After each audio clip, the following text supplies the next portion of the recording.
right here is the Boreal Center for Bird Conservation. It's an education and research center that's a partnership between the LSLBO and Alberta Parks. So normally we do lots of school programming, community outreach. We're a home for collaborative research projects, and we opened in 2006, and the mandate for the Boreal Center is we're nurturing stewards of the boreal forest. Unfortunately, both centers right now are closed to the public due to COVID, but we're hoping we'll be able to open later in the summer if everything quiets down a little bit for all of us. So I'm going to hand it over to Laura. Okay, so we'll get started here. I'm just looking in the chat box. It looks like Cecil and Bruce have been to the Bird Observatory several times and the center, and stayed at the nest a couple times too. So that's awesome. So we'll kind of start off talking about what exactly is bird watching. Technically speaking, bird watching is the recreational hobby of observing wild birds in their natural habitat. One birder described the sport of bird watching as a lifetime pursuit of knowledge and enjoyment and a never-ending treasure hunt. So before we really dive into this topic, we want to hear a little bit about your birding experience. Do you consider yourself a novice bird watcher looking for some introductory information? Or do you have some experience in bird watching? Maybe you're looking to hone your skills. A poll question is going to pop up on your screen. Patty's going to share it with you. And just choose the answer that fits you best. That'll kind of give us an idea of who our audience is today.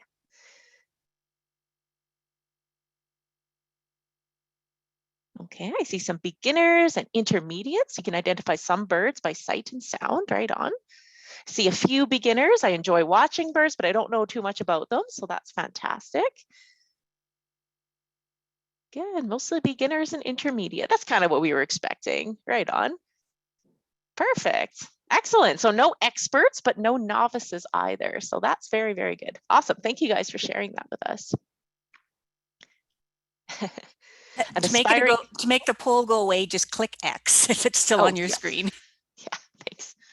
Okay, perfect. So in addition to the term bird watching, you might have also heard the term birding before. So there actually is a difference between bird watching and birding.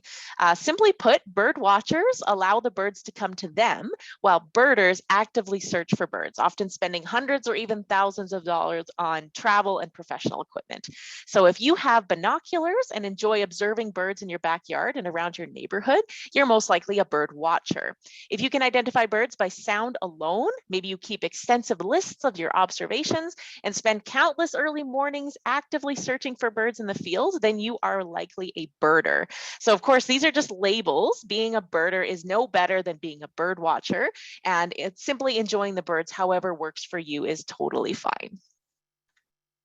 So I wanted to give you just a little bit of the history of bird watching. It's actually quite interesting. So modern day bird watching has roots in the Victorian era, where birding was actually considered a form of collecting. Killing birds was considered good sport, and skins, eggs, and feathers were often used in fashion and decor.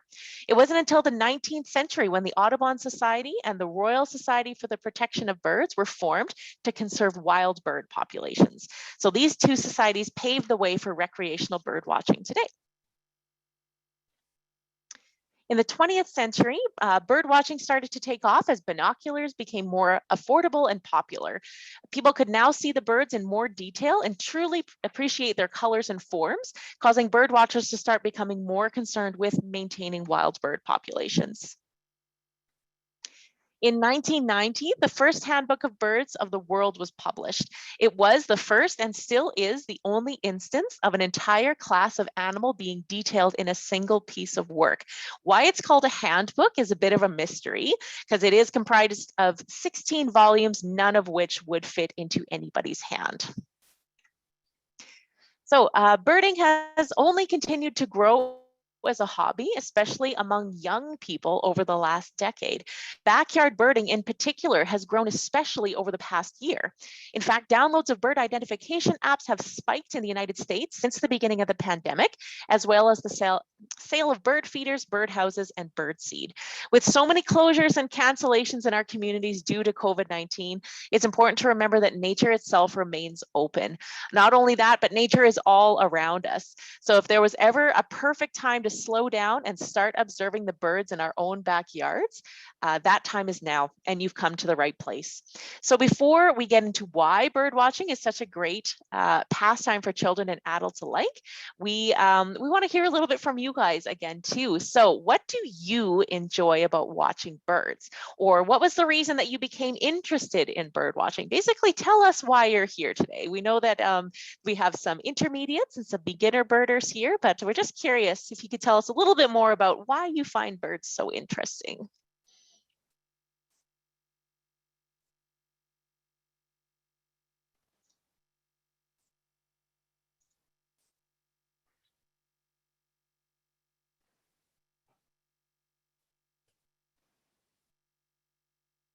Let's see if we get any responses.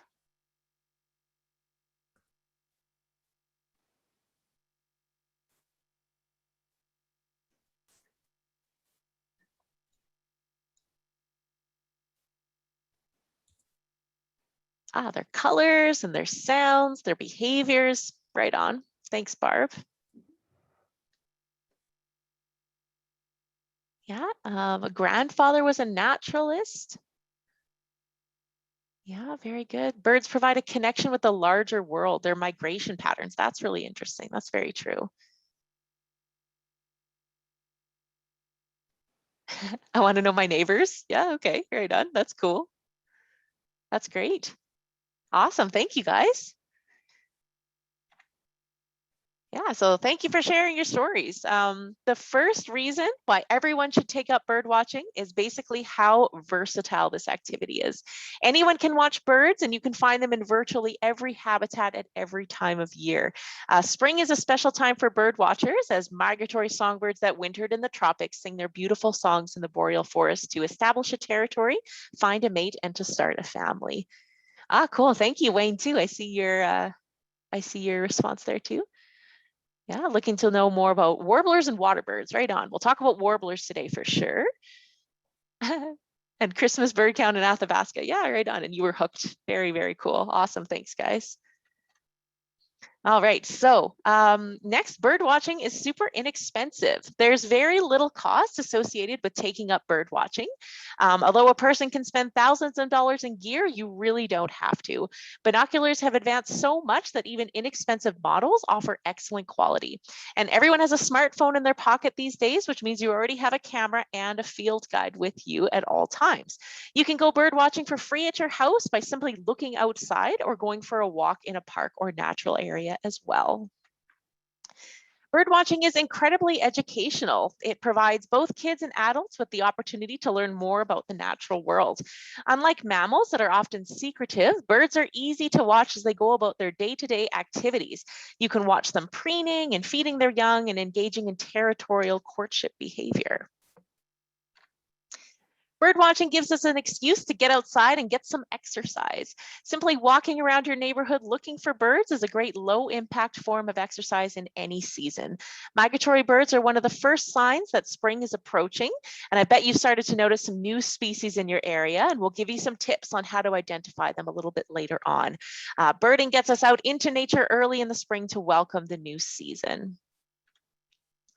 When you take up bird watching, you join a huge community of bird enthusiasts. It offers a great sense of belonging and a source of companionship. Although bird watching can absolutely be practiced as a solo activity, which is perfect for social distancing, you can always reach out and connect with others virtually as well, just like we're doing today. Regardless of how long you've been bird watching, there's always more to learn. So some species like gulls and sparrows are hard to distinguish from one another, but the more practice, the better you get. Some birds can be challenging to find or identify. Most are challenging to photograph, and they are all challenging to understand. So for anyone looking for an ever-changing challenge, birding is it. So take this photo, for example. How many different species do you see? So type into the chat box now. So take a look, and yeah, how many different species are in this picture? What do you guys think?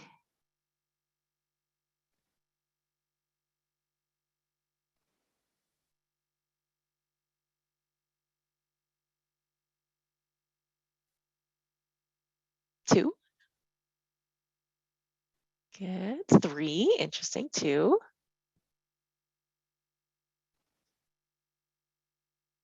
Good. See if anyone else wants to guess. 2.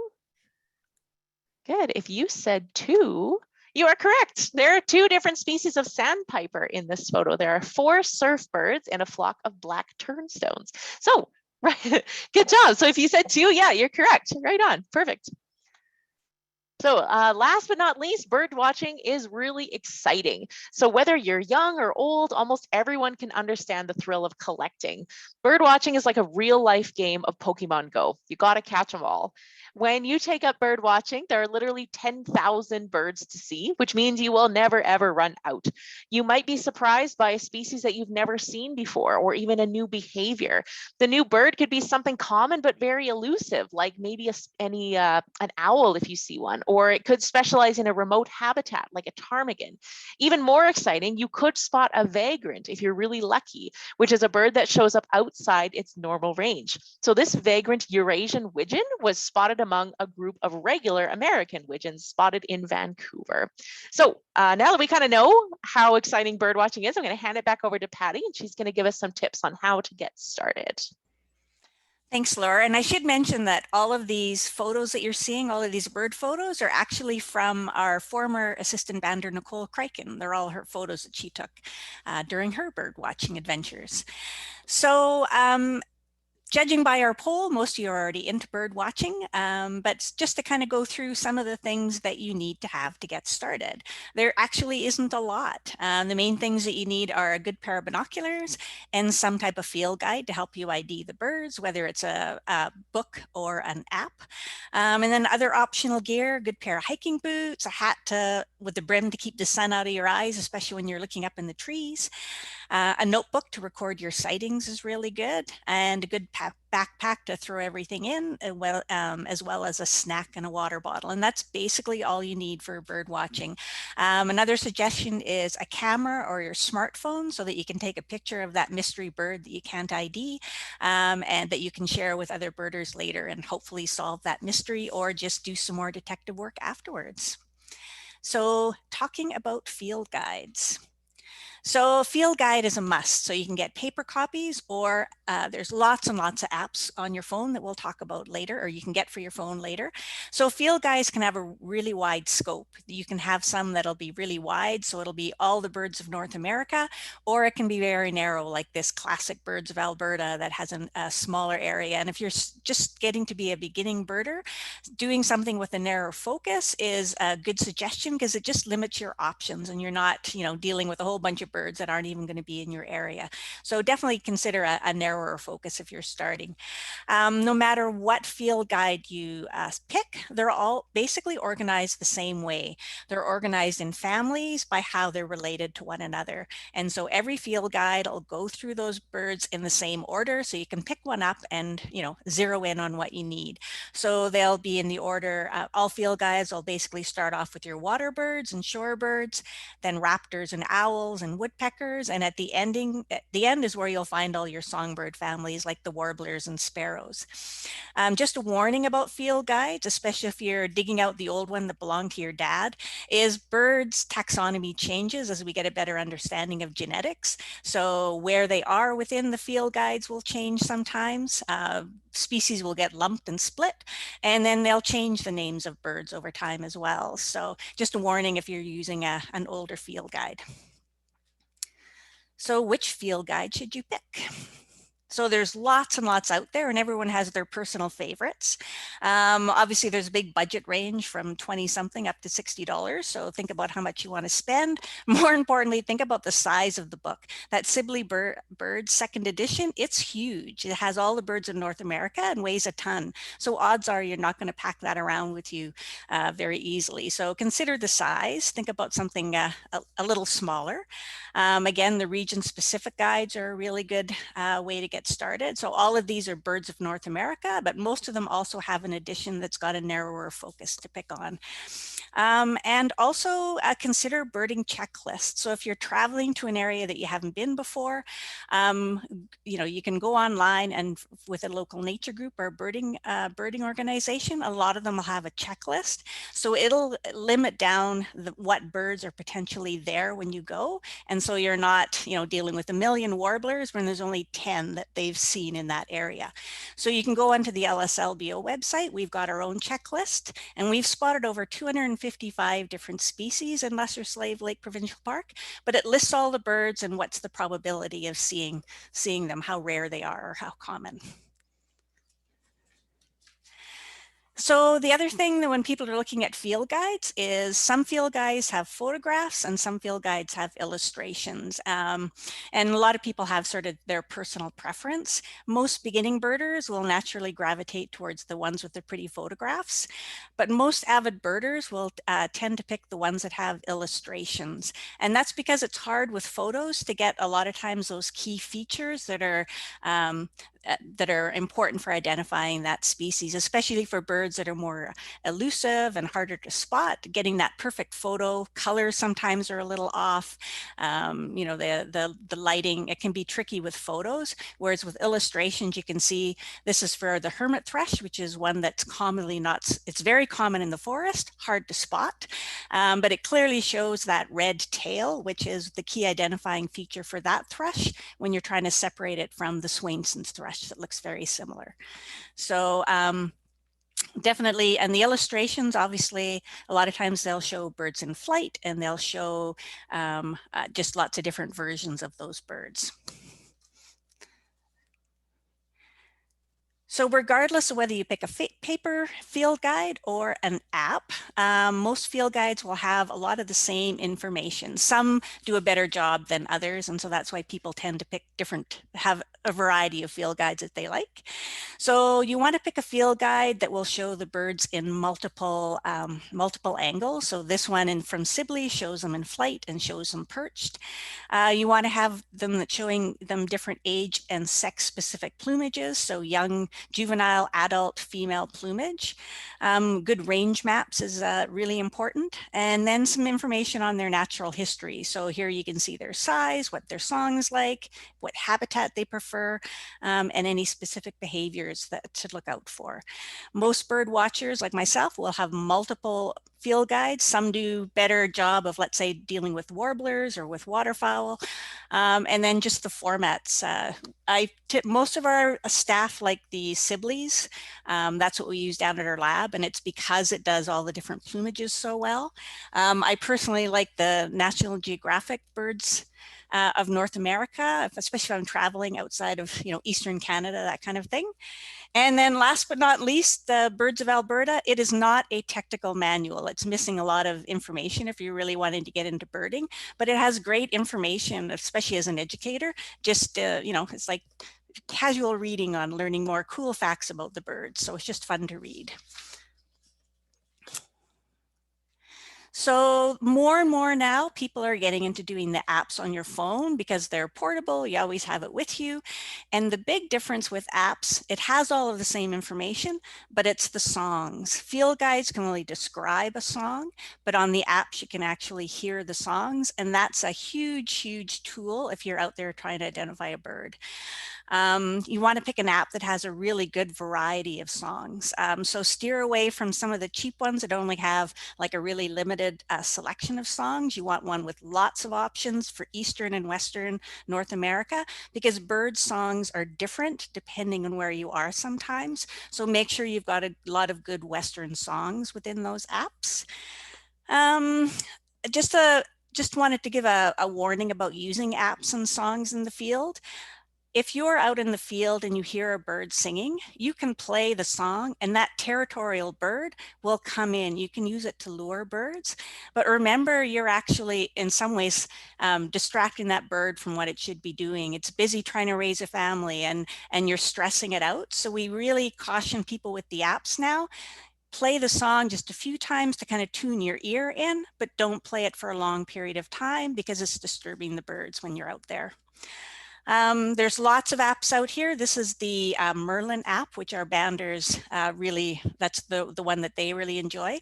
It's free. It's from Cornell Lab of Ornithology. It's constantly updating, and you can use it in the field without using your data. So they have bird packs that you can download. So you can download one for, Western Canada, or if you're going to Hawaii, you can download a pack for Hawaii. And, once you're done your trip, then you can take it off your phone and get rid of some of that data sitting on your phone. So it's one that they really like. And on the next page, Laura is going to show you the other cool thing about Merlin. So it's a basic field guide, but you can also use it by asking you 5 questions. It'll actually narrow down what bird you might be seeing. So the questions it'll ask you is where, when you saw it, what size it was, what color, what behavior, and then it will generate a list of potential birds that you can look at to help potentially ID. It also has a feature where if you can get a picture of the bird, you can upload it into the program and it will help identify that bird as well. So apps are becoming more and more popular and really helping with this increase in bird watching out there. So besides the field guide, the next thing we talked about was binoculars. And it can be a little challenging to pick binoculars, more just because of all the range there are out there. You can spend, as little as $20 for a little basic set of binoculars, or up to, in this case, $3,500 for some Swarovski optics. In fact, I looked online and they're over 4,000 for the really high end now. So it can be crazy expensive. As the former owner of Wild Bird General Store used to call them the double wows. So you hold them up, you look through them and go, wow, because it's incredible what they look like through the binoculars. But then you see the price and you also go, wow. But don't be alarmed. You can get some really good binoculars, really high quality for a couple $100. But it's basically the image quality, the color, the ease of focus, everything kind of goes up as you kind of increase in price point. But you do not need to spend $3,500 on binoculars.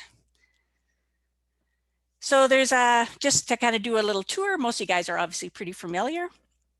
So they're all binoculars, no matter what price point, are pretty basic in construction and all have the same features. So you have your eyepiece lens that you look through, and then there's an eye cup that you can either spin up or down. I have my binoculars spin up or down that helps control how much light is coming in between your eyes and the lens. So if you wear glasses or not, tends to be when you spin these things up or down.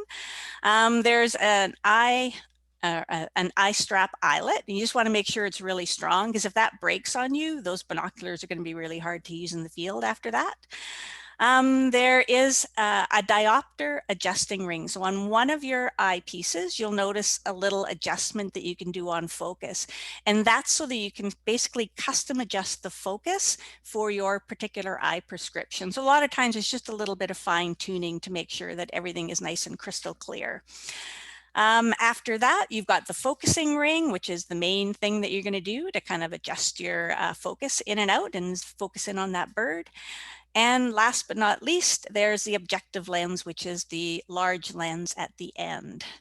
So most people, you'll notice those little numbers down there. That's the most common question that we get asked is, Laura's just going to flip the slide. There we go. So when you're buying binoculars and when they're asking what you want, there'll be on your binoculars some numbers. And so I just wanted to explain a little bit about what those numbers mean and why they, what you could be looking for if you're into birding. So it's called the performance indicator. So you'll see 2 numbers with an X. In this case, there's also a length, but you won't always see it. So the first number, the 8, is magnification. So in this case, whatever you're seeing will be magnified 8 times.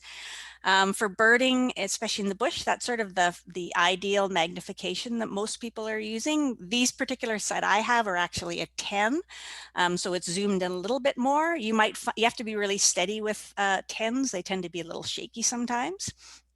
But if you're looking at waterfowl or shorebirds, a higher magnification is probably something you might be looking at, but 8's good for your basic birding. The second number here is 42. So that is the diameter of the objective lens at the end. And essentially it makes sense. The bigger that number, the more light that's going to be coming into those binoculars. And it's just going to give you the best color, light, and a nice large field of view. So the bigger the number, the better, basically, is what that one means. So 8x42 is a pretty common performance indicator for birding binoculars. So other things just to think about are comfort. I really recommend that you go and try the binoculars before you buy them, just to see how they fit. Are they heavy? Are they comfortable? How easily do they focus? How do they feel when you pull it up to your hand? You can see the really wide strap that's on these binoculars that Nicole has. If it's going to be hanging around your neck all day, you want it nice and comfortable. You'll see sometimes people have harnesses that will kind of distribute the weight a little different when people are getting really into birding. But basically just make sure they're nice and comfortable and easy to use. So a lot of people assume using your binoculars is easy. It's common sense, but sometimes it can be tricky to find that little bird in those binoculars. So a good tip is if you see a bird in that tree, basically fix your eyes on it. Don't move your eyes off of that little bird, and then lift your binoculars up, keeping your eye on that bird, and you should have it in your binoculars when you get there. So that's just an easy tip about how to, find that bird in that tree that you've spotted before your binoculars are up. And then this is Rich using a scope the wrong way, but if you're using a scope, is great for waterfowl and shorebirds, things that aren't moving around so much, because you can get a much higher magnification with the scope and get them in a lot closer. And we just wanted to show you one little trick that Nicole, some of these pictures that she got, is how to use your binoculars to take some really good pictures with your phone. So take your binoculars, flatten them out, and hold them up and down. Take as long as your camera or your binoculars are focused close to the bird that you were looking at, your phone will do the rest. Take your phone, put the camera up to the top little eyepiece, and then just use the bottom eyepiece to steady it. This will keep it nice and steady. Take a look at your picture and then hit click, and you should have a picture of your bird, and you can see, crop it and no one will ever know that you took it from your phone. Laura just took a really cool picture of a varied thrush the other day testing out. So it's a little awkward sort of just getting used to holding them like that, but you can take some really great photos without having one of those monster birding cameras. So we're going to pause just for a couple of seconds here and see. At this point, we're going to be getting into bird ID next, but are there any questions at this point? You can either just take yourself off on mute and ask, or you can type them in the chat box.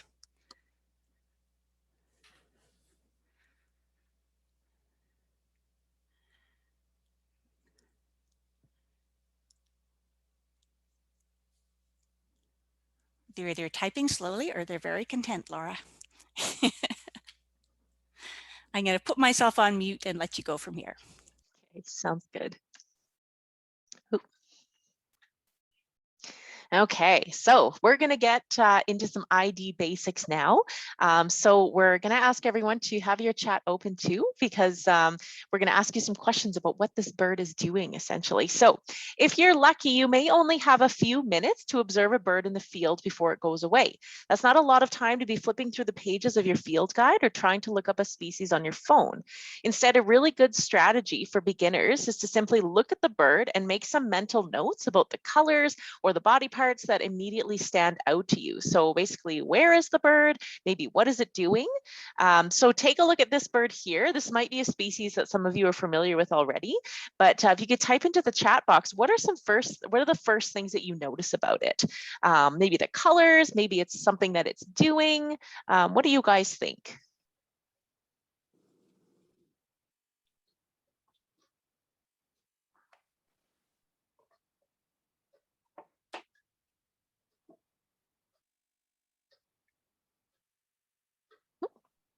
Could be collecting nest material. Interesting, yeah.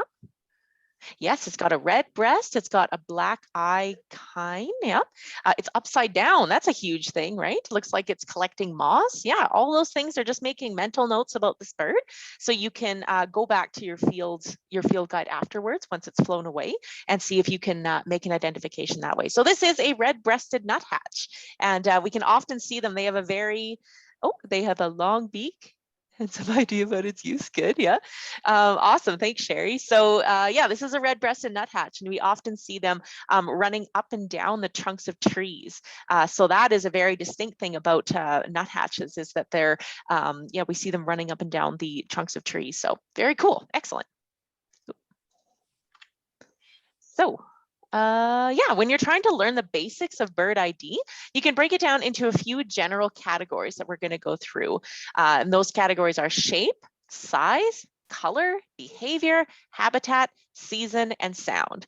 So this might seem a little bit daunting as we go through them, and you'll wonder how you'll ever be able to remember it all. But just remember, these are some things to watch for. So don't worry, when you see a bird, the obvious characteristics are going to jump out at you. So whether it's doing a cool behavior or it's got some cool coloring, anything like that will jump out at you. So this is where having a journal might be really good. You can write down all the things you notice about that bird and then refer back to your notes later when you're trying to make an ID. So simply watching the bird and enjoying it, and then writing down what you noticed about it when it leaves, everything that's stuck in your mind, is a really good strategy. So the first ID tip that we're going to talk about is shape. Birds can be shaped very differently from one another. So for example, if you look at the pictures of the top, that we have kinglets and wrens. They're little round birds that honestly look like golf balls with wings when they're flying over, which makes them really easy to identify. Chickadees are another bird with a naturally round shape as well. Other birds, like warblers, are much sleeker in appearance. It'll take some experience and some practice, but sleekness is one of the ways that you can differentiate the more streamlined red-eyed vireo from the other chunky vireo species. So body shape isn't always the most obvious characteristic, but with practice, you'll begin to see subtle differences, like the size of a bird's head in relation to its body, or maybe how big its eyes are. In addition to a bird's body shape, there are other traits that contribute to a bird's shape that stand out as well, like crests, a wing shape, a tail, and bill shape too. So we'll look at all of these more closely. So some birds make them really easy to identify them because they have some matter of adornment, like a crest on their heads. So I'm going to show you a few different birds with distinctive crests. So we're starting off really, really easy. So what is the name of this species? So let's see if you guys can guess this species. Type it into the chat box here. It's a blue jay. Yeah. Thank you, Cecil. You were the first one to respond. Wayne, yes, it is a blue jay. So, ooh. You are correct. That was a dead giveaway. All the kids know blue jays with its distinctive crest and blue coloring. Blue jays can be found in the boreal forest in every season and can also be recognized by their often squawky vocalizations. All right, I'm going to show you another one here. So bird number 2, what species is this? It also has a very distinctive crest and a silhouette. So type your answer. Who knows what this is? Oh yeah, a waxwing, yeah. Yes, it's a waxwing. Bohemian waxwing, interesting. So this is actually a cedar waxwing. We do get 2 species of waxwing, the Bohemians and the cedars, but because of the green leaves behind the waxwing in this picture, I know that it's a cedar waxwing. So we're going to talk a little bit more about waxwings when we talk about seasons a little bit later on. And last but not least, name this bird. It also has a very unique crest. Cecil and Wayne are on it. Yes, this is a kingfisher. Very good. Yeah, it is a kingfisher with a scruffy crest. We will see kingfishers at the banding lab, but we don't catch them very often. You can often see them perched along the edges of streams and lakes looking for small fish to eat. All right, so we talked about crests. The next thing we're going to talk about is wing shape. So when a bird passes overhead, wing shape is one of the most apparent features. Are the wings pointed, or are they rounded? Are they long? Are they short? Do they taper steadily to a point, or are just the tips pointed? These are all things to try and take note of if you see a bird flying overhead. So although wing shape is highly variable, ornithologists have come up with 4 classifications based on shape and function. So eagles, hawks, and cranes have long and rounded wings for passive soaring, which are the best for riding thermals. Gulls and other seabirds have long and tapered wings for active soaring, which are great for gliding and riding wind currents. Short and round wings work great for stamina and quick bursts of speed. This is the most common shape that you'll see on songbirds like warblers, sparrows, blackbirds, and corvids. But you'll also see the same shape on grouse and rails. And finally, short tapered wings are excellent for exceptionally fast flight. You'll see this wing shape on birds that hunt on the wing, like swallows and falcons, but also on birds that are hunted by falcons, like ducks and shorebirds. So we're going to test you a little bit. We're going to play some more Name That Bird. We'll see how you can do on these silhouettes. So falcons are a group of raptors that chase down other birds in the sky. Which silhouette is the falcon? So type the answer corresponding to the correct shape in the chat box now. I see Wayne says B is the falcon. Yeah, if you said B, you're correct. So falcons like this merlin have very distinctive short tapered wings for fast flight, which helps them chase down their prey. All right, next up, eagles are the ultimate high flying soaring bird, but they can ride thermals all day looking for food. Which one is the eagle? D. Correct. If you said D, you're right. Eagles have a very distinctive wide and long wing shape that they use for gliding with very little effort. All right, I got two more for you. So swallows hunt for insects on the wing. They need to be fast and maneuverable to catch their prey. Which one is the swallow? C. Yes. Good job, Wayne. Yes. If you said C, you're correct. Swallows have short and tapered wings that are excellent for exceptionally fast flight as they hunt for flying insects. So you can look for tree swallows arriving to the boreal forest in early May, while bank swallows and cliff swallows follow a little bit later on in the month. Last but not least, everyone should know this one. Warblers need to be able to fly in quick bursts of speed to move through the forest. Which one is the warbler? It's A. Good job. Thanks, Wayne. So the correct answer is A. Warblers have short and round wings that enable them to quickly avoid predators, and it also gives these long distance migrants the stamina to travel thousands of kilometers during migration. So since most warblers are long distance migrants, they're some of the last species to arrive in the spring and some of the first to leave for the fall. So I'm going to hand it over to Patty, and she's going to tell us a little bit about or more about shape. Take myself off mute. So most birds have very similar tails, but there are some exceptions. And this black-billed magpie is an obvious one. That distinctive long tail is one of the key identifying features for a magpie. So in general, if you see a bird that has something different looking for a tail, look at the length or see if there's any notching or forking on the tail. And so we're going to show the swallows next, which is a group of birds. There you go. So with swallows is a family of birds where the tail is a key identifying feature. So we talked about notching and forking. So in our area of Alberta, the tree, cliff, and barn swallows are the main swallows, the most common ones that we'll see. You can see the barn swallow has a very distinct long forked tail, so it's easy to identify if it's flying or if it's perched on a line like this. Tree and cliff swallows both have fairly short tails, but you can see the tree has a distinctive notch, whereas the cliff tail is straight across. Some people get confused with ravens and crows. They see a big black bird fly by and they're not too sure what it is. So look at their tails. Ravens' tails have a very obvious wedge shape to them, whereas crows are more of a squared off tail. Next thing you can look at is the bill. So bill shape can be actually extremely variable and can be really useful for identification and especially narrowing it down to a potentially a family of birds. So look at the general shape, the length, the curvature, and sometimes even the color of the bird's bill can help you ID.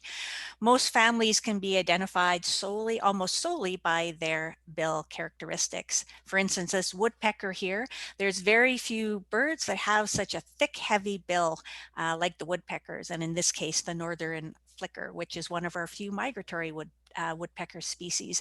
And if you happen to see, we sometimes will get them early and they look they're about robin size. We'll get them on the lawn at the center, but that white patch on its rump is really distinctive when they're flying off. You can see that big white shape on their bum.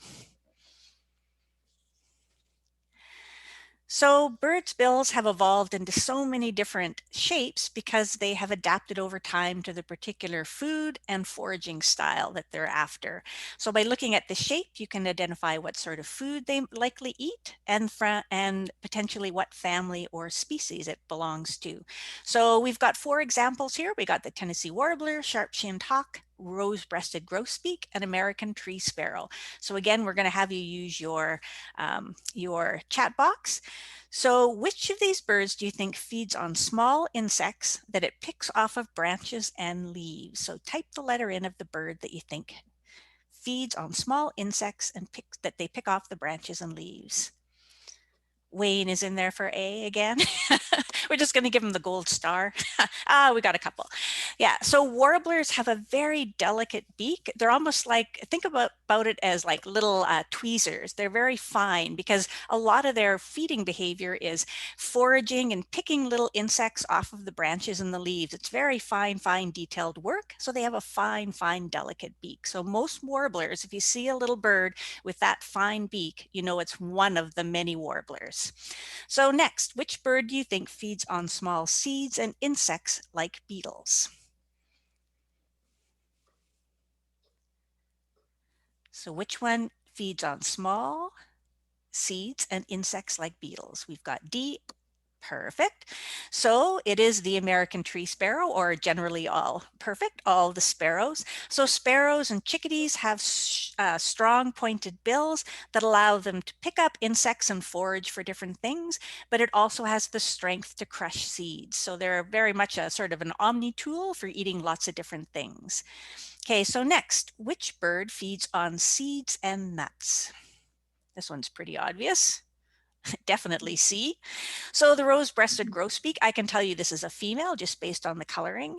So grosbeak, finches, and other seed specialists have really strong blunt beaks. And in fact, grosbeak, if you know French, big beak, it's pretty straightforward which ones they are.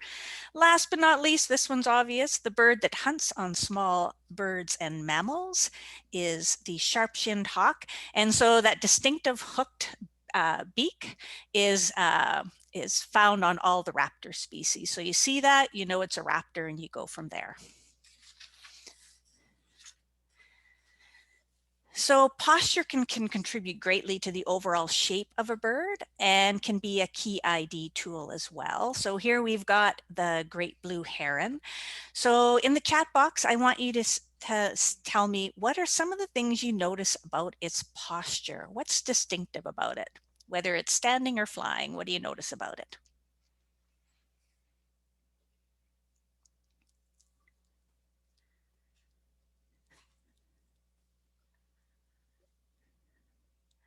So yeah, so it has that scooped big kind of wow in its neck. That's very distinctive. So especially when they're flying, you can see that posture in its neck, and it's got quite an upright stance when it's standing. But again, that neck is really distinctive. Yeah, upright and alert. Very long legs as well. So when they're flying, you see those legs kind of trailing behind them. So but you can also kind of use posture with the smaller songbirds as well. So Laura's going to put a slide up. There you go. So here's just some of our songbirds. And again, you can use posture to kind of tease out a little bit about what they are. So sparrows and warblers tend to hold their bodies fairly horizontal. So their tail and their head a lot of times will be kind of at the same angle. Whereas our little flycatcher that you can see down at the bottom, they tend to sit really upright when they're sitting perched on a branch, almost like a little owl. So again, that different posture for the different species. And you can see the robin there, other thrush as well. They're kind of somewhere in between. And a lot of times when they're on, they can be standing really high at attention with their heads held high. So again, that's a very distinctive posture. But then most people all know what a robin looks like, but that posture is very distinctive. And finally, there's a whole bunch of different wrens out there, but there's one very distinctive thing about them. All of them hold their tails straight up. So if you see a tiny little bird, well, some of them are bigger than that, but you see a small bird with their tail sitting up in the air, you know it's a wren, and then you can dive in from there. So the next thing that we're going to look at is size. Is it big, small, or somewhere in between? And the best way to do size is to take some birds that you know and compare them. So if you see a bird, is it, size of a chickadee? Is it sparrow size, raven size, eagle size? Robin size is a common one that people use because instinctively it's a common bird. We know that size. Take your mystery bird and try and relate it to a bird that you know. We're going to go to some examples of how you can use that. So here's an example. You see an owl up in a tree. It's got very mottled plumage. It's got 2 ear tufts. So you flip into your owl section of the book and you see you've got 2 options. You've got the great horned owl and the long-eared owl. So now what? So most of us all know the size of a raven. So if we look in our field guide, we'll see a raven is about 24 inches tall. That's the same size as our great horned owl. That long-eared owl is only 15 inches tall. So again, you kind of say, is it raven size or not? And that'll help you figure out which of those 2 owls you might be looking at. And here's just another example. If you have feeders in your backyard, you probably have hairy and downy woodpeckers. They look very similar. They're both little black and white woodpeckers with the males a little patch of red on their head. But the size, besides their beak length, size is a big difference. So hairies are about the size of a robin, whereas downy woodpeckers are about half that size. So again, you can use size to figure out who you're looking at. And sometimes size can be used when you're dealing with a mixed flock of birds. So side by side, you can sort of play which one of them doesn't belong. And so if you look at these birds all perched here, I think this was down when she was down in Victoria. So if you look, you'll notice that the one on the end is noticeably larger than all the rest of them. So you go in, you've got 2 different kinds. You can actually discover that you've got a bunch of brant cormorants and 1 double-breasted cormorant sitting on the end.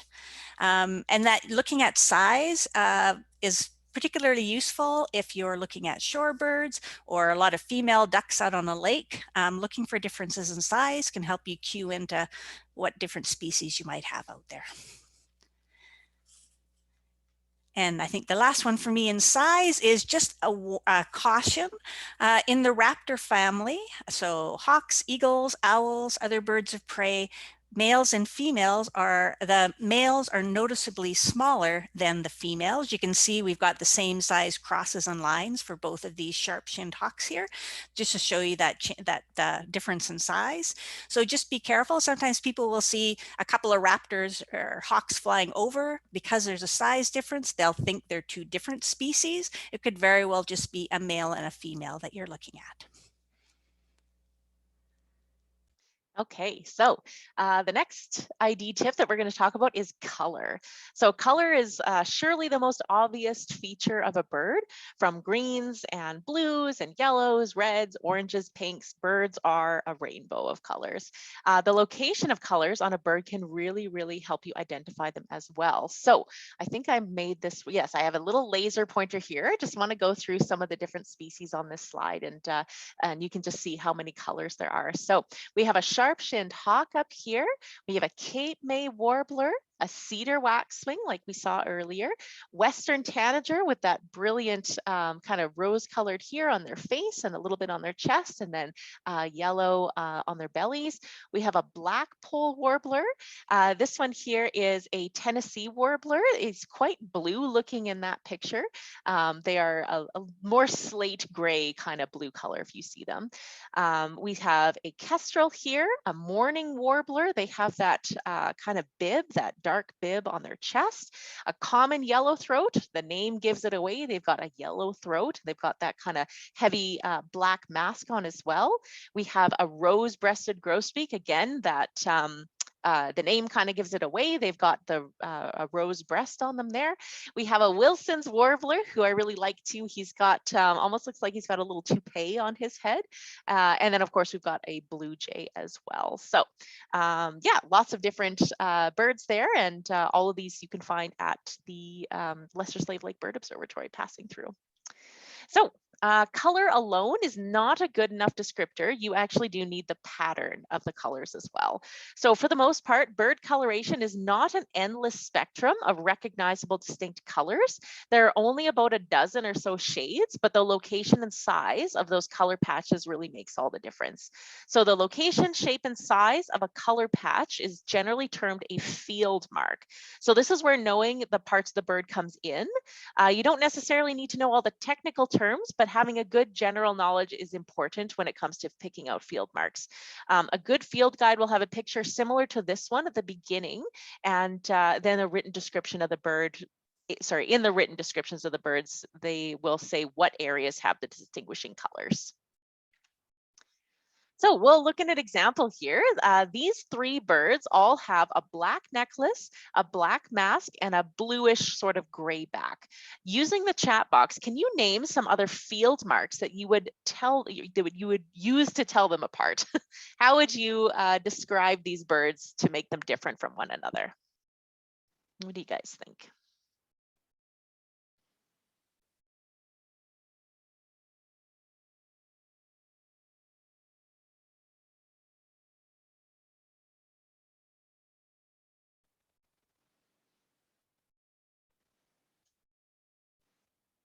Anyone going to take a guess? Maybe they're just busy typing. How do we tell these guys apart? Yeah, Canada warbler has a white eye ring. Very good. Yeah, a white rump, white wing stripe, mottled white and black breast with a yellow patch. Right on. Yeah, good. So those are some differences there. So yeah, the Canada warbler has an unmarked sort of blue back here. They don't have any wing bars. And yeah, like you pointed out, they have that kind of yellow eye ring there, right? Oh, cool.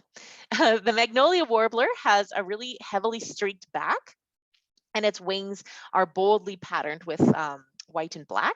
And then the myrtle warbler has a streaky back and wing bars like the magnolia, but it only has a little splash of yellow. So very, very similar looking birds, similar colors, but just with the difference in locations of those colors, it can tell you what species it is. Awesome. So, oops, there we go.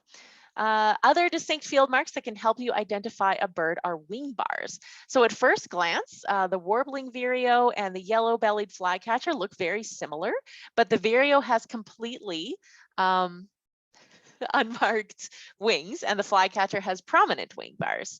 Wing bars are really useful for warblers. About half of them have them and half of them don't. So if you take note of that, you instantly have narrowed things down specifically. All right, so the tail is another area that can have useful field marks as well. About half of warblers have tail spots and the other half don't. So nuthatches, woodpeckers, and many other species have tail spots as well. Sparrows don't have tail spots per se, but a few species have a field mark that's just as distinct. And that is the white outer tail feathers, like on this slate colored junco here. Facial markings get especially important when it comes to sparrows. So sparrows are generally regarded as a bunch of little brown birds that all look the same, but we have about a dozen native species and they all begin to look differently the more that you look at them and the more that you practice. So take a look at this clay colored sparrow. What facial markings do you see? Type your answer into the chat box now. See if you can use some of the terms here, or you can make up your own terms. Just kind of describe what this little sparrow's face looks like.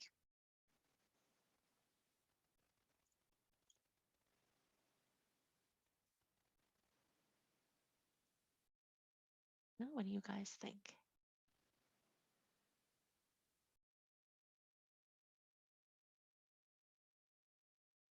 Yeah, a white crown stripe. Cool.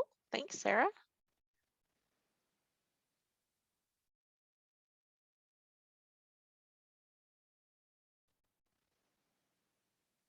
Now we'll give maybe one more person a chance to answer here. What do you guys see?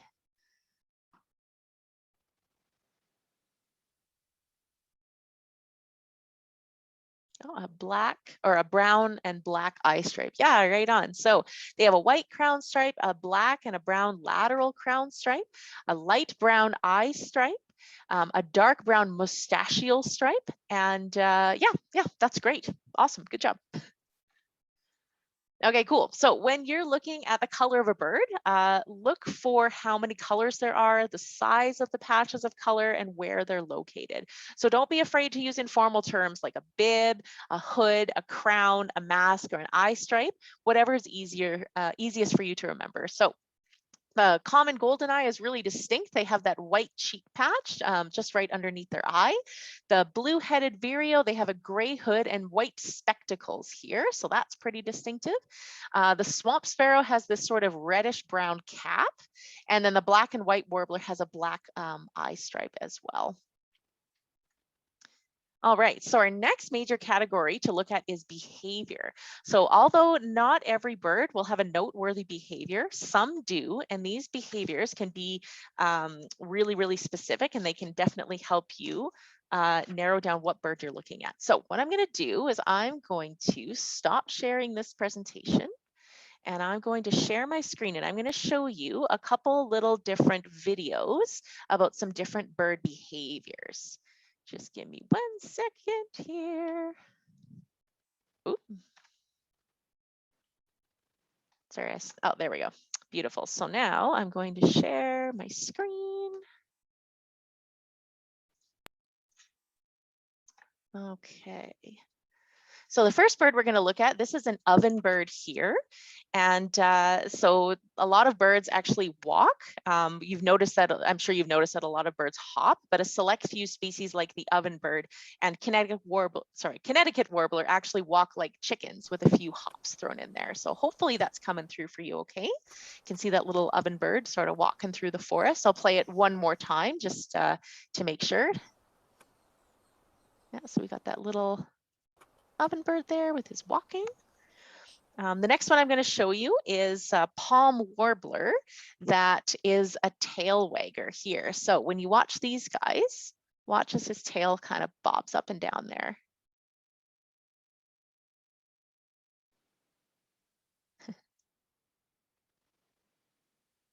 And then I should say too, just in case these videos aren't working for you, if it's really laggy or kind of behind, Patty has added the links to the videos in the chat box as well, so you can open them as well. So yeah, little tail waggers there. And then I also want to show you one more bird. This is obviously a very familiar bird to us, but American robins. American robins are a kind of thrush, and thrushes all have this kind of behavior where they sort of walk, walk, walk, and then hop.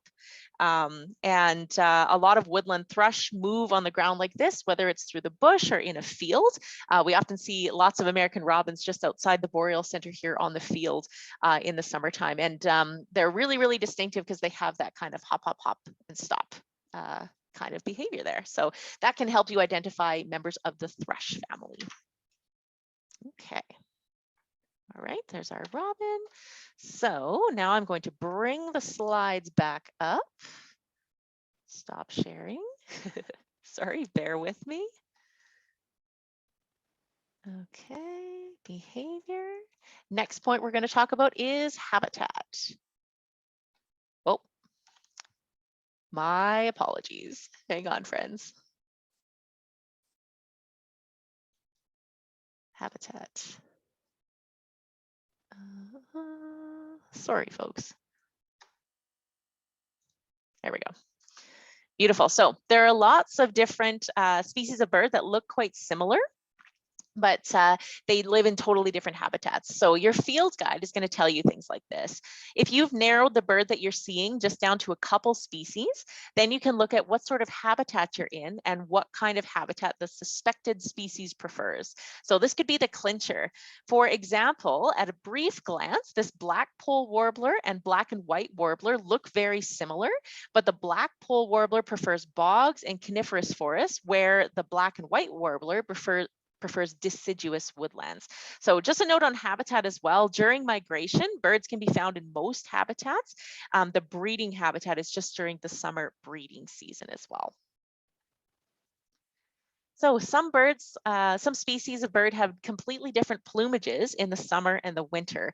This is the most prevalent in the warbler family. So this is yet another reason to have a good field guide that shows you many illustrations of the bird, including fall plumages if it's applicable. Sometimes the two plumages look really similar, but sometimes in the case of myrtle warblers, they're actually vastly different. It's just something to keep in mind once birds start molting into their winter plumages. For us, that's about mid-August here. And in the fall, even for species that don't have distinct breeding plumages, many do have juvenile plumages that look different from the adults, like the white-crowned sparrow.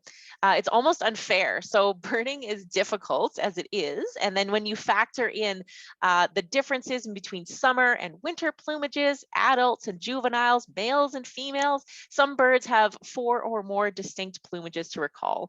So with warblers, you may be trying to learn 10 species, but actually having to memorize 30 to 40 plumages. All right, so for us up north, season can be a really useful identification tip since not all species are present in all seasons.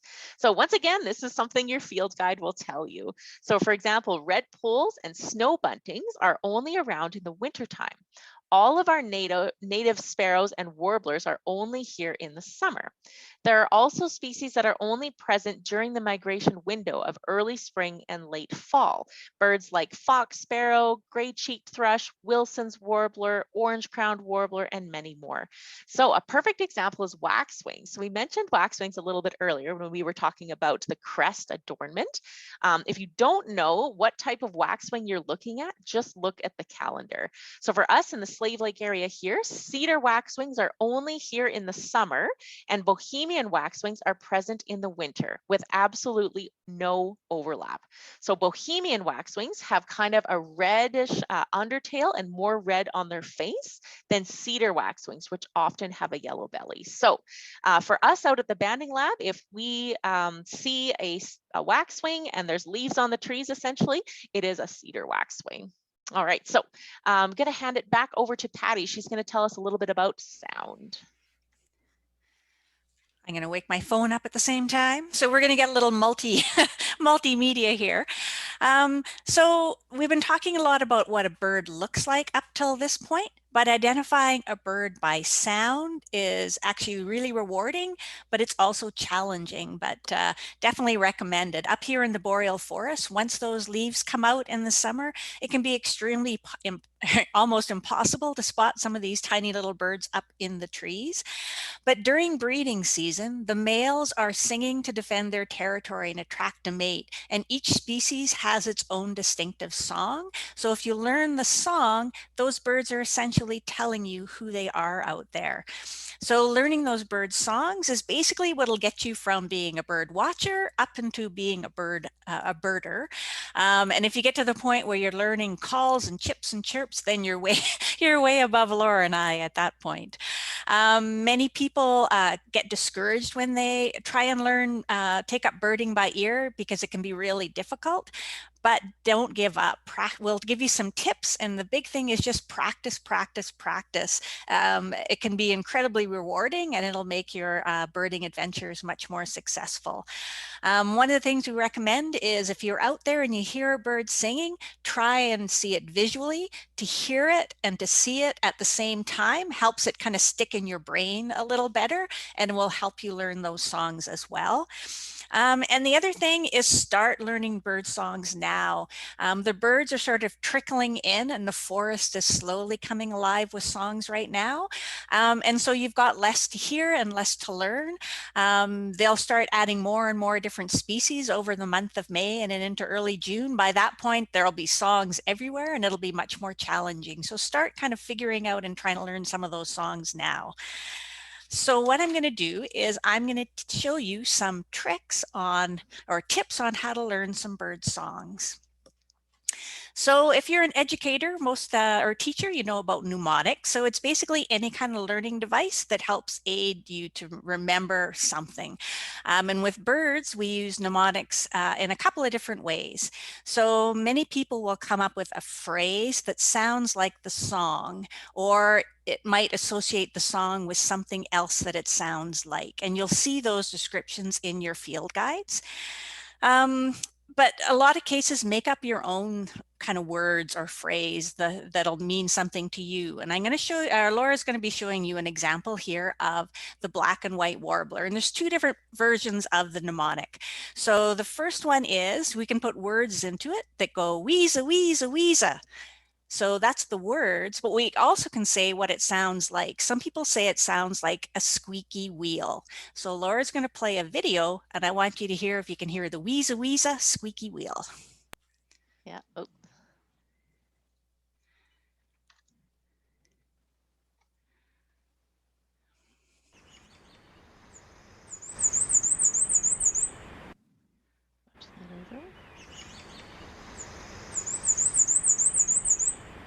Yeah, good. You guys hear that? So did you hear the squeaky wheel or the wheeza wheeza? So that's an example of a mnemonic, and it's cool just watching that little bird singing away in there. So Laura's going to fire up. We've got some other very common mnemonics for learning bird songs, and very common ones out there. One of the most common mnemonics is for the black-capped chickadee. Just about all of us know the alarm call of a chickadee. So birds have calls and they have songs. The alarm call for the chickadee is the chickadee-dee-dee. The more D's at the end of his alarm call, the more of a threat that they're perceiving. So they just innately know calls. They're just born knowing how to do that. Songs you learn. The song for the black-capped chickadee is, his mnemonic is cheeseburger, cheeseburger. And so the kids love that. That's the sign of spring.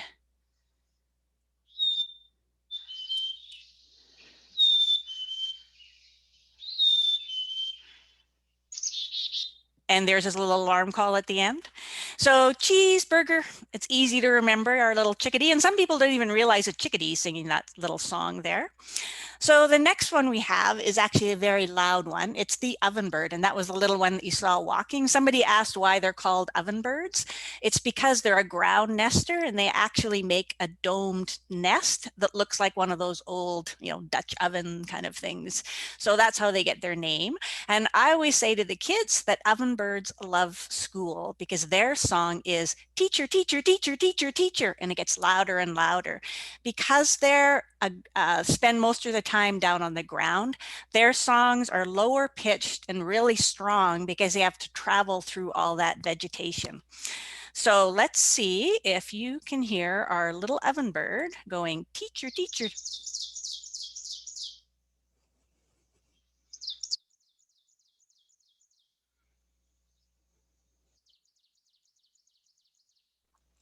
So ovenbirds are one of those birds that you will never see because they're very secretive, but they're very common. Once you learn that song, you will hear them everywhere in the boreal forest. Next one is the clay-colored sparrow. So with mnemonics, sometimes it's words and sometimes it's associating it with something else. So the little clay-colored sparrow, it's a really dainty, beautiful little sparrow. Some birds have beautiful, beautiful songs. This poor little clay colored sparrow basically just sounds like a bug.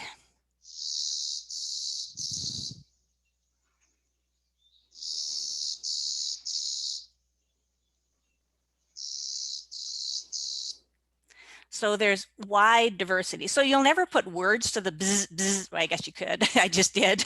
But it's more just remembering that little clay colored sparrow just sounds like an insect out there. Okay, so this next one we're gonna, whoops, oh, not that one. So the next one we're gonna do is the white-throated sparrow. And we always joke at the center that this is the most unknown bird out there, but everybody knows its name. So, or never, everybody knows its song. So when somebody comes into the center and goes, what's the bird that sings? We can just say the white-throated sparrow. And that's because they will literally sing from dawn till dusk all day. So I'm just going to play you the white-throated sparrow. And the mnemonic for this one, he's very patriotic. He goes, "Oh, sweet Canada, Canada, Canada, Canada."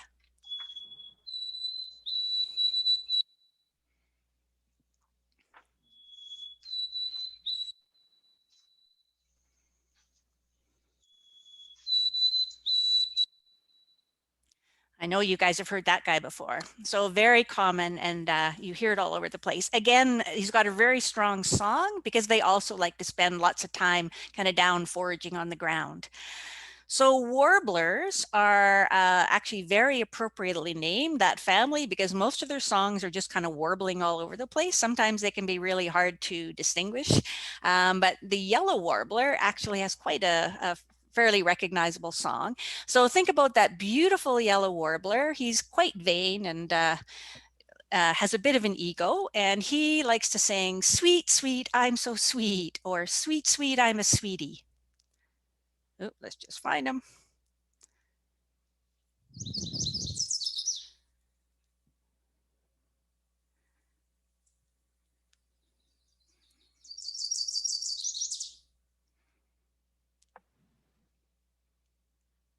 Oh, that's all he's got. So he goes, "Sweet, sweet, I'm so sweet." It's kind of that, so that sort of pattern to it is quite distinctive for the yellow warbler. But you notice what I mean about that warbly, a lot of the warblers are quite warbly. Okay, so the next one is the red-eyed vireo. So like the white-throated sparrow, the red-eyed vireo also sings all day, every day, from morning till night until they find a mate. And they're one of, they have a mnemonic that you can remember. So they often are way up into the tree. And so their mnemonic is, "Look up, way up, treetop, see me, here I am." So let me just find him for you.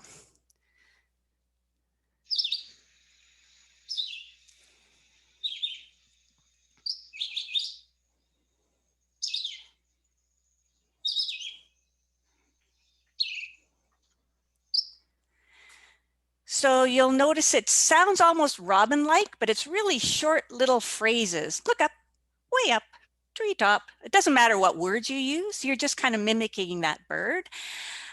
So it's really distinctive. And they actually did some studies because they have a whole bunch of different versions of that song. But one individual was recorded singing over 10,000 of those little clips in one day. So they're the king of the singers out there. Sometimes the mnemonic trick won't necessarily work. You can't put it into words of some kind. But what you can look at is sort of the quality of the bird's song. So the pitch, the rhythm, the tone, how repetitious it is. So even if you don't put the words to that red-eyed vireo, what's distinctive about it is those short little doop, doop, doop. So I'm going to, if you just hear that, you will be able to pick that red-eyed vireo out. So let's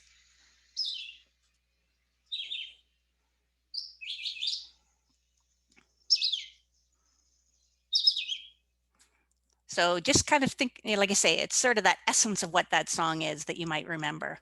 So the winter wren is another one where the song quality, you will never, I'm going to play the song for you. You will never be able to put words to this song, but I want you to go into the chat box and I want you to um, tell me something about what you find distinctive about it. If you had to try and remember this song or describe this song, what kind of words would you use? So here is the winter wren. Get ready to start typing.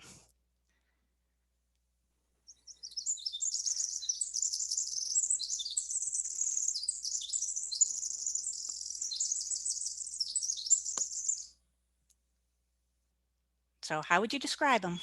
Whoops, not that one.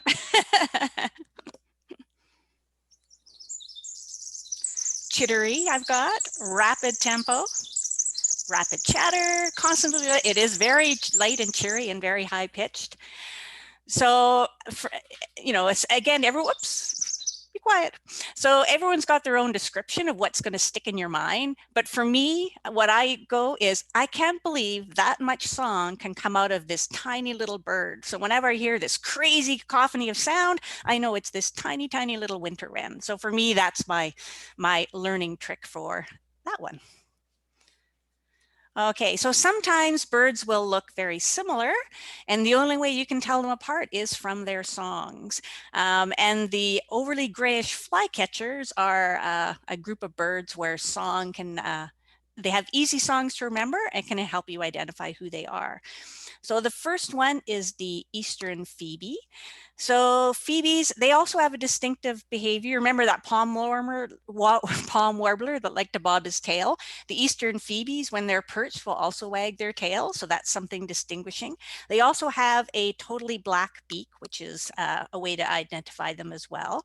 But they have a really distinctive song. So I'm going to play the eastern phoebe, and they like to go Phoebe, Phoebe. It's very raspy, Freebly.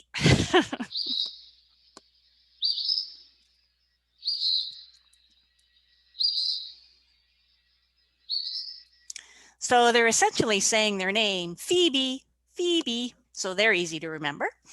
Now the least and the alder flycatchers almost look, they basically look totally alike. You can't tell which ones they are if they're just perched on a branch. Even our banders can't tell what they are visually unless they're holding them in their hand and looking at fine, feather characteristics is about the only way they can tell them. So they will literally be sitting there telling these birds to sing, darn it, sing, so that they can figure out who they are. So the I'll go the least flycatcher first. So the least flycatcher has a really sharp two tone. It goes chibek, chibek, and you probably have heard this guy out here.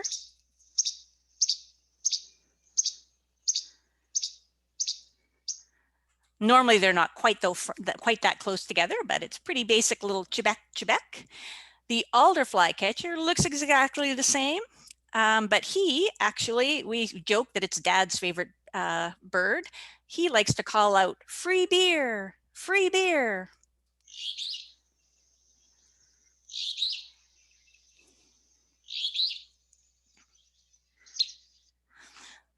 So easy songs to remember and really good for identifying the flycatchers.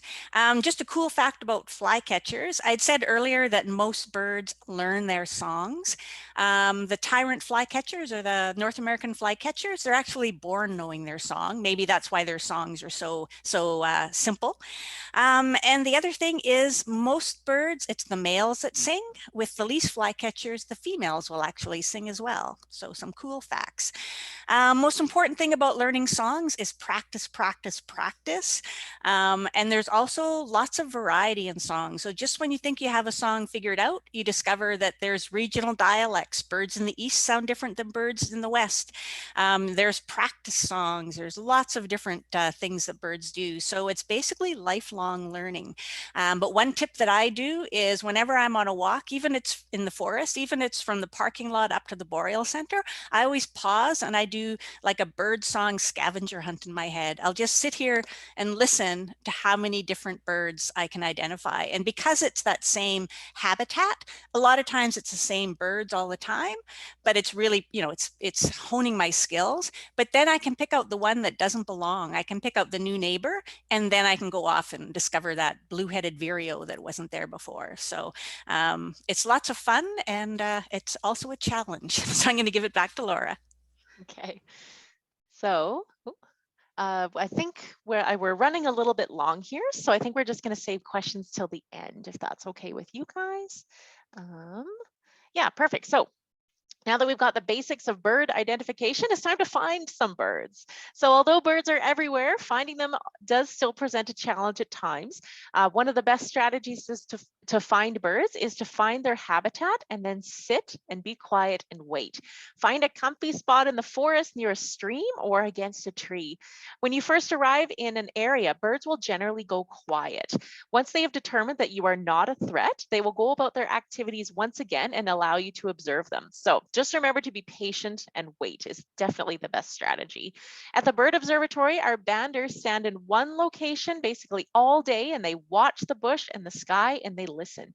On a good day, they can record over 70 species in the first few hours of the day, which is proof that passive searching actually works. So where to look depends on what species you're searching for. If you want to find something specific, look in your field guide for what kind of habitat to go to. Some of the best habitats for diversity include shrubby, willowy areas, small creeks or streams through wooded areas, ponds, or marshes. Pretty much anywhere that's a little bit wet and provides a lot of thick cover. So think of it from the bird's perspective. Birds need lots of good insects to eat and plenty of spaces to hide as well. So when you go looking for waterfowl, for example, don't just go out and stare at the lake. Instead, look for sheltered coves, reedy banks, river mouths, and other areas kind of like that. The best time of day to look for birds is right first thing in the morning. This is when they're most vocal, making them easier to find. They do continue to forage for much of the day, and there is often another smaller peak of activity in the evening. But if you're looking for bird songs specifically, the best time of day is definitely first thing in the morning. So if you're an early riser, that's very, very good. You're off to a good start. So for us up north, where there are relatively few birds in the winter, the migratory season is the best time of year to look for birds. This is when there's the greatest number and diversity of birds. So locally, spring migration for us here north of Slave Lake peaks during May, and fall migration is busiest from mid-July to mid-August. We've just started up our spring migration monitoring program at the banding station for 2021, and lucky for us, right now is actually a wonderful time of year to start bird watching. New species are starting to appear in the forest week by week, so you don't have to learn them all at once. Just try to learn the species you encounter one by one as they arrive on their breeding grounds. As soon as they show up, the males start singing their beautiful songs to establish their territory and find a mate. It can be overwhelming, as we mentioned, to try and learn all of the bird songs at once, but going out frequently in the spring and encountering one or two species at a time is a really great way to learn. And of course, male birds are generally easier to find and identify in the spring because of their bright breeding plumages. So some of the first birds that you're likely to encounter in the spring are the short and medium distance migrants. These birds, which include many waterfowl species and several sparrows, largely overwinter in the southern United States, which means they don't have too terribly far to travel in the spring.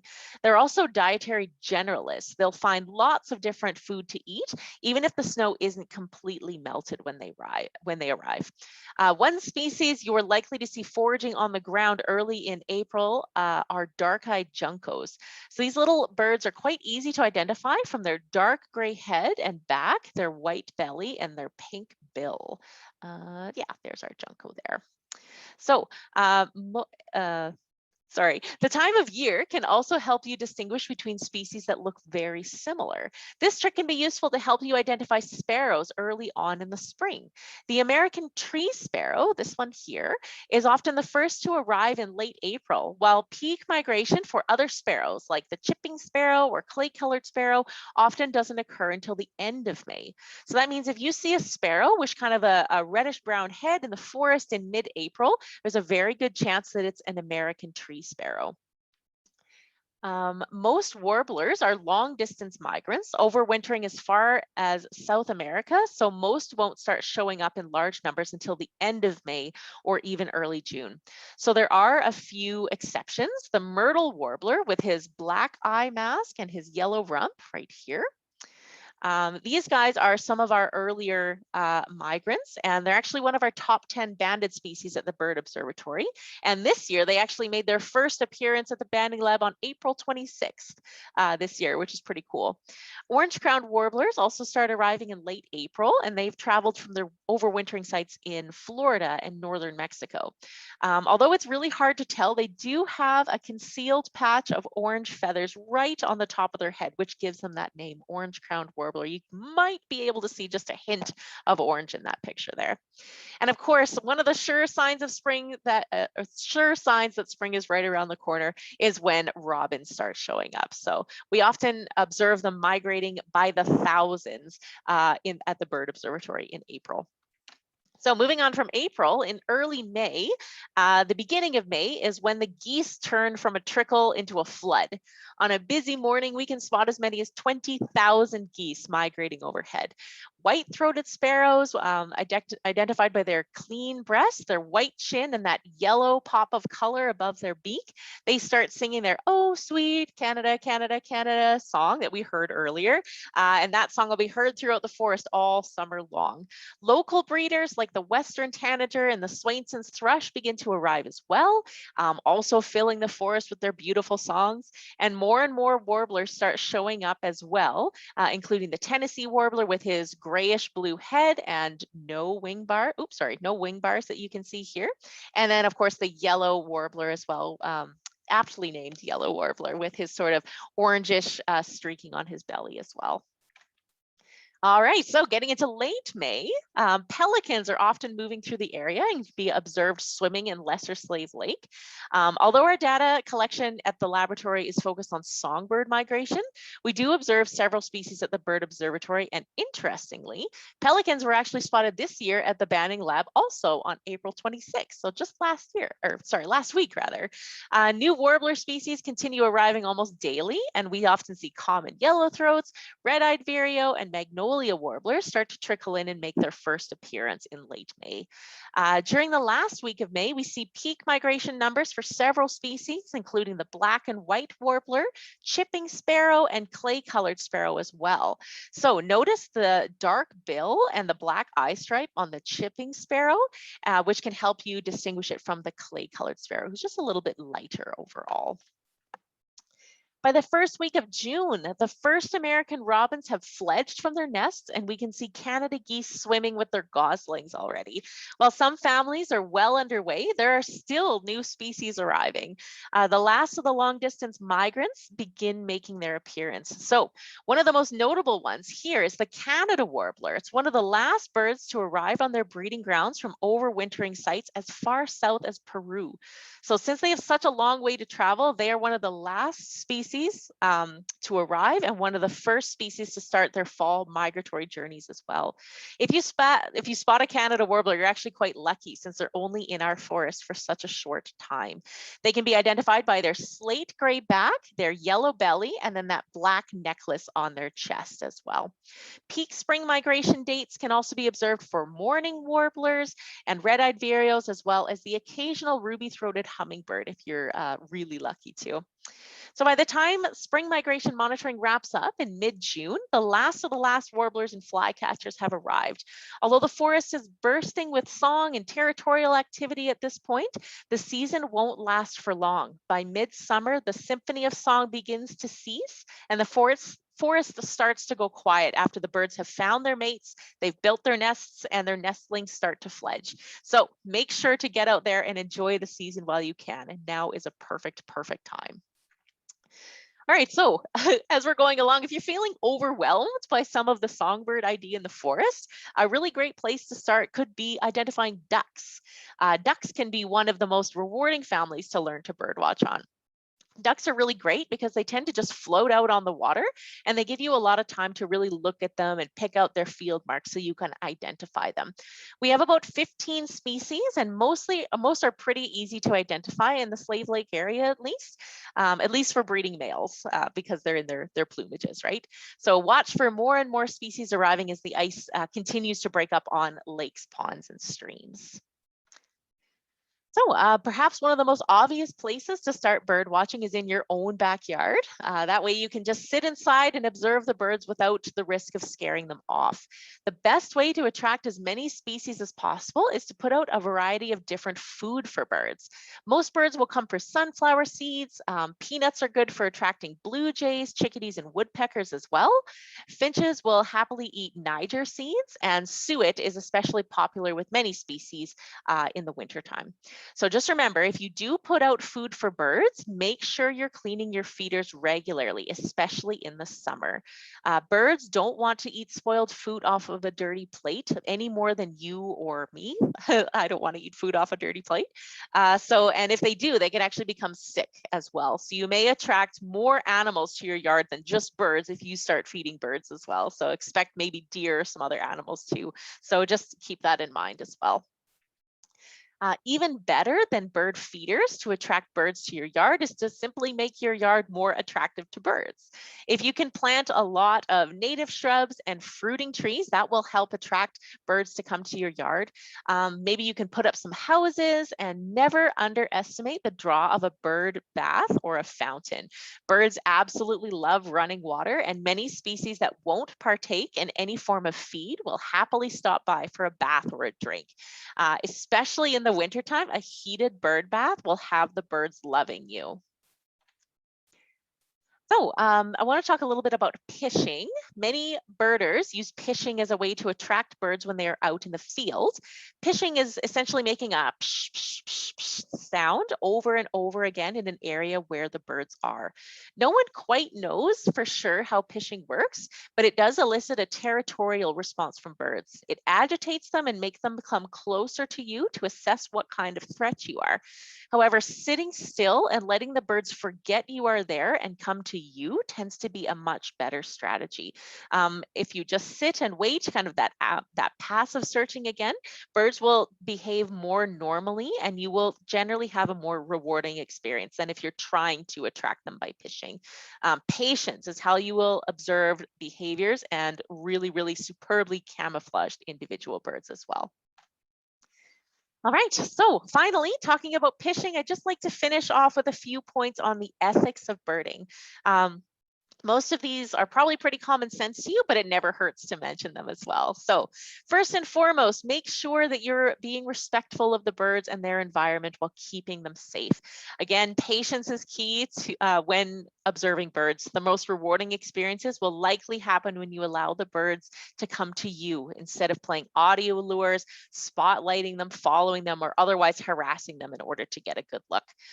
Remember to keep your group small and walk with caution in natural areas to make sure that you're not disturbing any ground nesting birds. If you are putting food out for birds in your backyard, make sure the environment is safe for them and there are no predators around, like outdoor cats. We never want to lure birds into a place that would be unsafe for them. And finally, if you do spot a rare bird in your area, report it to the appropriate organizations, but not the general public. Sometimes if you advertise a rare bird's location, thousands of people may flock to see it, which could have a negative impact on both the bird and their environment as well. So, and last but not least, remember to respect private property and leave no trace when you're bird watching as well. And I'll hand it back over to Patty.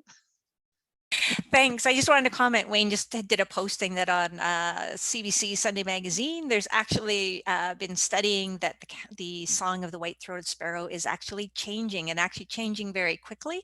And that's because, part of it's because it is a learned behavior. So they do change over time, but it is incredibly amazing how fast it is. And it has to do with how many Canadas basically is on the end of their song is changing quite radically for them.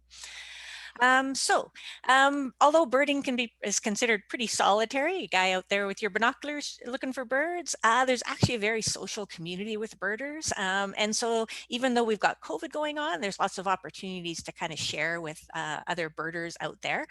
So Facebook has lots of groups out there. Alberta Birds has a very active Facebook page where, and it can really help your bird ID skills because they'll post pictures and it gives you a great chance to sort of learn the birds that are in your area. And you can also post a picture that you might have of a mystery bird and they can help you.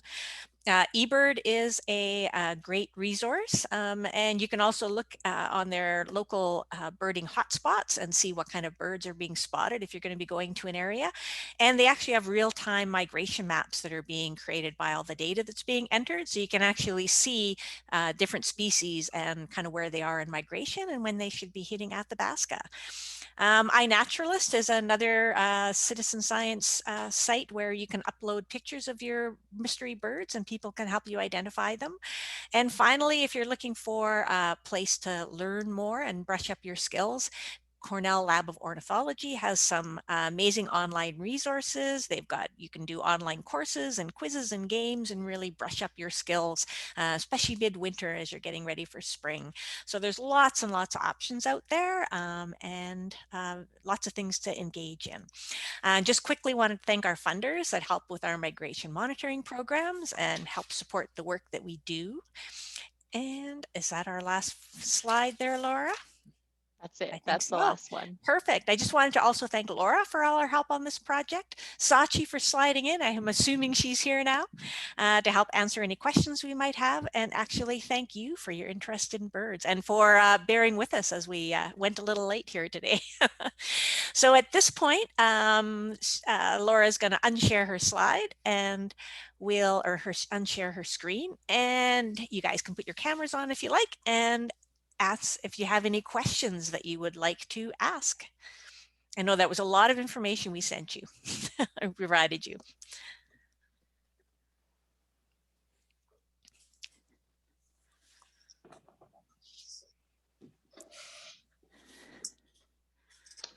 Hi, Laura and Patty. It's Harvey here. Hi, Harvey. It was a wonderful presentation. I won't make any astute questions. I think with age, either my head is filled up with too much other stuff, or I'm gradually losing my ability to discriminate birds, songs, and so on. But this was just wonderful for me, even as an old timer. And I guess what I would say, I've discovered if I ever was a birder, I'd probably move back to a bird watcher at my stage. But anyway, it was wonderful. And thank you so much to you and the center for hosting this. It was just right on. Thank you. You're very welcome. What you're experiencing as a senior male is not is common. The ability to not hear those high frequency birds anymore. We always talk about the brown creeper, where after a certain age you just don't hear that high little sounds that they make anymore. Thank you. So don't feel bad.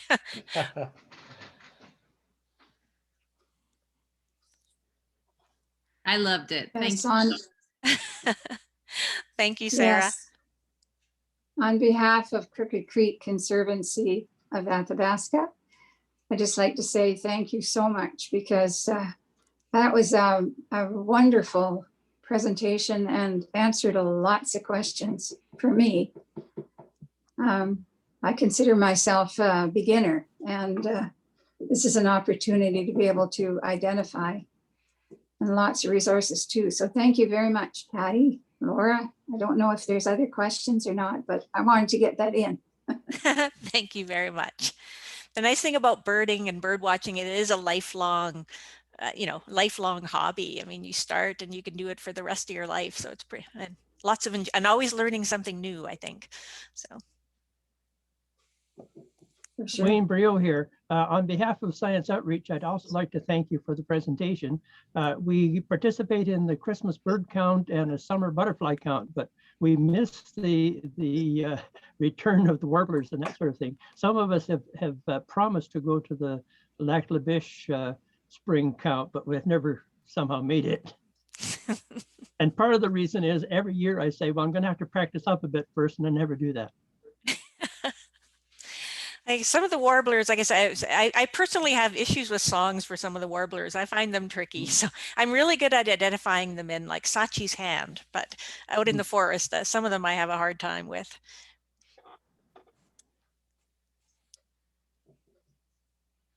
Are you there, Sachi? To see if she's there. Ah. I see Barb, and I have the same question as to how accessible is the center and the observatory right now with the COVID closures? I guess, oh, I guess I'll answer as the executive director. So right now the center itself is closed, and that's part of the overall restrictions for nature centers, or part of step 3 whenever that happens. So I'm hoping that we'll be open for this when summer hits, but that's sort of out of our hands. For the bird observatory, last summer we were closed to the public and volunteers. For spring migration, that's sort of where we are right now, just with that, where, everything's a little unknown here over this next few weeks. So we're just trying to keep everyone safe.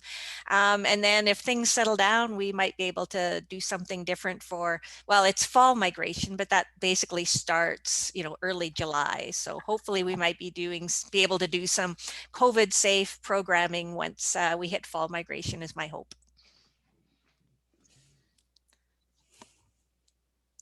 And this is kind of a bigger question about the future of the center. I know that you were having funding issues. You've got quite a few people here that were part of the Save Chain Lakes group. And I'm wondering if there's been any movement or hope that you'll have funding restored for winter programming. We had a lot of stakeholders step up for our winter programming, between the different forest companies and TC Energy and Walmart. Kind of the Save the Center programming. We had a lot of opportunities. So in terms of our overall funding, we did actually okay last year. Parks had committed to opening the center for the winter, but then with the COVID restrictions, that didn't become an option. So we just worked on ways of bringing our programming to the community and the schools instead. So we did lots of virtual programs, outreach, contactless ski rentals. We were very creative. So yes, you were. Yeah. Yeah, so they are committed to year-round programming. So, we should be able to be open year-round now. So. Oh, wonderful news. Knock wood. So. Okay. Very good. Patty, Harvey again, can I just say something to the local birders? Yes, so I haven't yet noticed our new count coordinator. And Wayne have sort of coordinated the counts for the last quarter century. And now Ursula Brandt has stepped up to take on my role. Wayne is staying on, but now we have Dana Schock, who's a wonderful data person. And I don't know whether she's on either, but I wanted to thank Ursula and Sarah Grayling, who does our Zooms with Crooked Creek. She's been very helpful in that, and also with the bird count. And I wanted to say to all of you, and I see that there's a few people that I know, but I don't know whether they're involved with our bird count.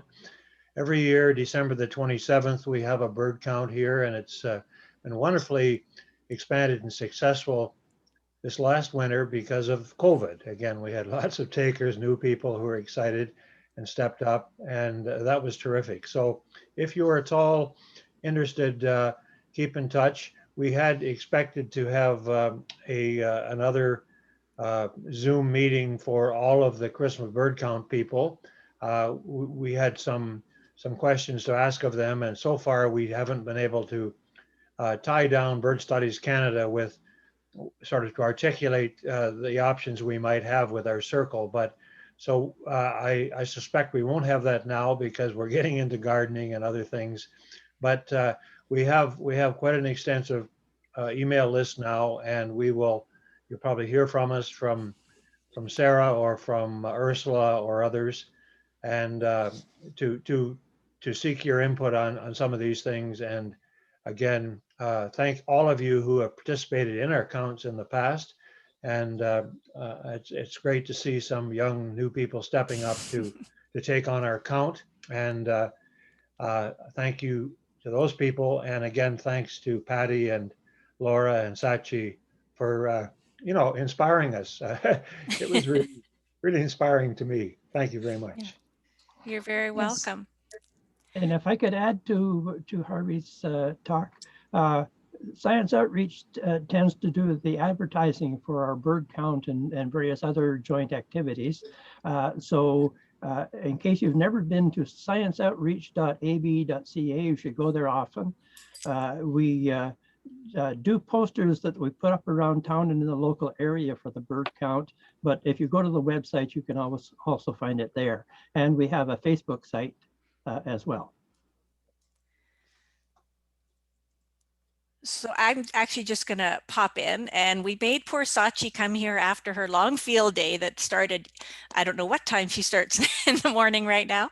So I maybe just tell them how it looked like a beautiful day here. Tell me what was your day like at the lab? 1 second. Oh, Okay, off mute now. Yeah, so today was a great day for bird migration. Definitely with the warm weather, beautiful sunny day. There were hundreds of myrtle warblers coming through. We also banded an orange-crowned warbler, which you saw a photo of in the presentation just now.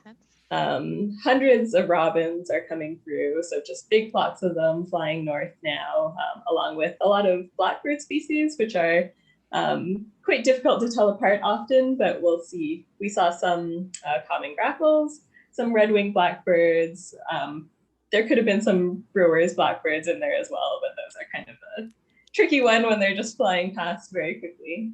And quite a few hawks as well today. So there were several northern harriers flying over, and those are a long-winged hawk with a long tail and a white rump. That you can see often over fields. They hunt over those quite often. Sharp-shinned hawks are moving through, so the small hawk species that again you saw in the presentation. And what else did we see? Oh, merlins and kestrels as well were going through. So I think they're really taking advantage of the sunny weather right now for sure. It's amazing. Yeah. So I was waiting for the stump the bander questions, but they haven't happened.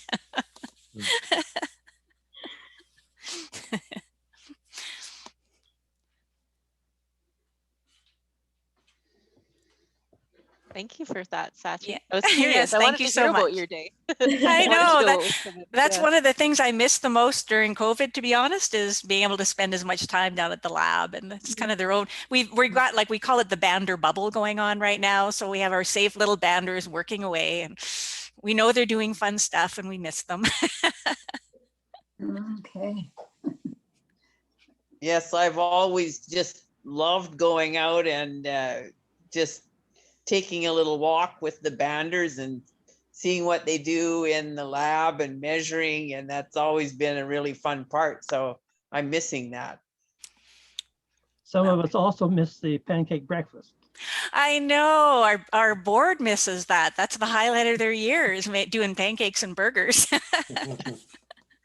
Yeah, no festival, hey? No, we'll be announcing some virtual things. Actually, this presentation we're going to do as well. So yeah, it'll be a little bit different this year. So maybe we'll do if things work out well, maybe we'll plan a fall party instead. Great.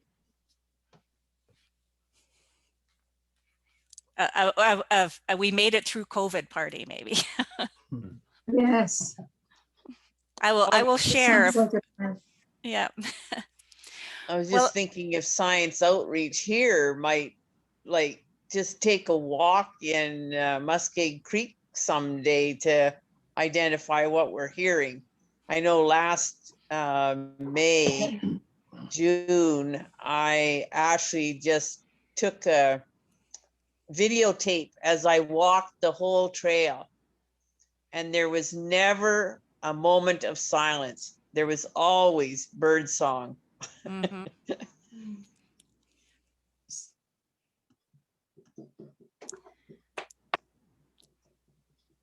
Yeah, that waking up with the forest and spring and all the songs. That is my favorite time of year. Sort of like Christmas. You never know what's going to come the next day. It's constant gifts for spring. So I wanted to earlier when you asked what we liked about birds or enjoyed, I said I enjoy learning to understand more of my neighbors. And right now I'm waiting. I thought the other day I actually heard my snipe come back again. We have a Wilson or a common snipe every year. that dives continuously from now right through until almost freeze up. And I don't know what keeps it going. It must be an energizer kind of bunny type thing, but it dives from very high heights down over a pond we have, and it's sort of warming for me to know when it's back. And I thought I heard him the other day, but I don't think so. Has anybody else heard a snipe winnowing or so far? I think it's early, but it'll be Yeah, back. we did. We had one at the banding station Did you? yesterday, Oh, winnowing. okay. Yeah, so could be any day now. Yours should Yeah, be maybe I going wasn't up. dreaming. That's great.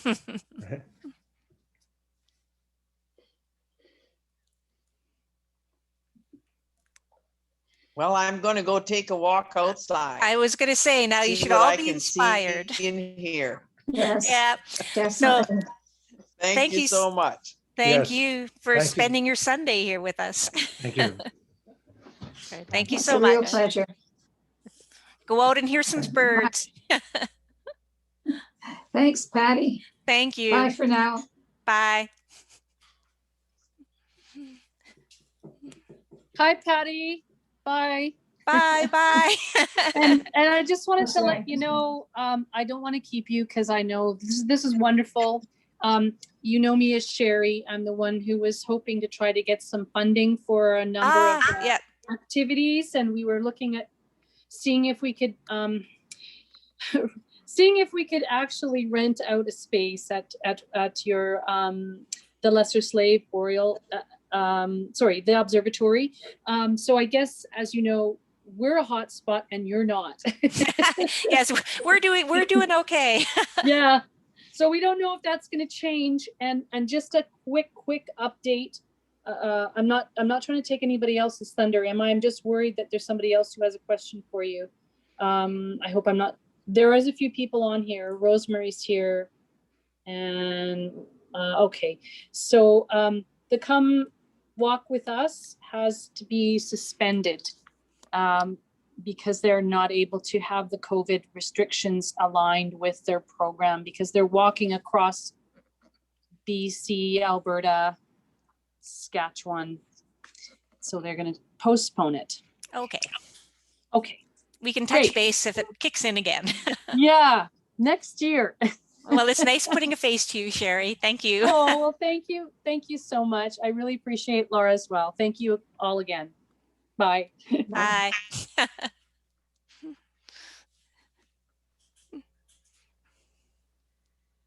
you. Bye. Bye.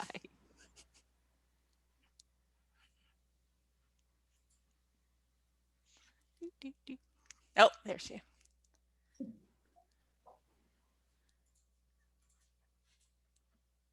I think Sherry's double end. So what time did you get in, Sachi? I think it was about after 1:30. Yeah. I thought I heard somebody come in. Yeah.